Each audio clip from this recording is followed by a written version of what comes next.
Hey Brandon, so why does the world idolize the bad guy? You see people idolizing movies like The Godfather, Scarface, but never the good guy, Jesus Christ.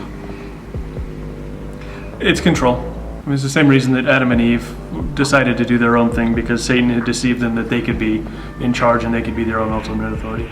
I think there's some romanticism in that. People want to have that kind of control beyond measure that other people can't restrict, and they think that there's some sort of a freedom in that, being able to determine and impose your will onto other people in this world. I don't know. I think it's just part of human nature. I don't think anyone really wants to idolize someone who came as meek and as a servant, and someone who is humble and about other people above themselves. It reminds me of Romans 1, when it talks about God gave him over.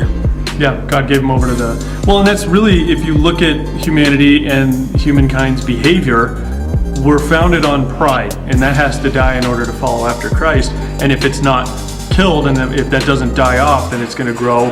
And a lot of people, I mean, that's what we see people chasing after, is fulfilling their fleshly lust, and that ultimately is pride. And so we see that manifest in things like the bad guys that don't follow after the rules because it's who they are. They're larger than life. They're bigger than other people. They're more valuable because they're pumping up their own ego and their own pride. And also reminds me of that verse in Romans where it says that not only people enjoy their sin, they enjoy others. They encourage other people who sin. It's the same thing, right? Because it's funny because the first example that I think of is Saul.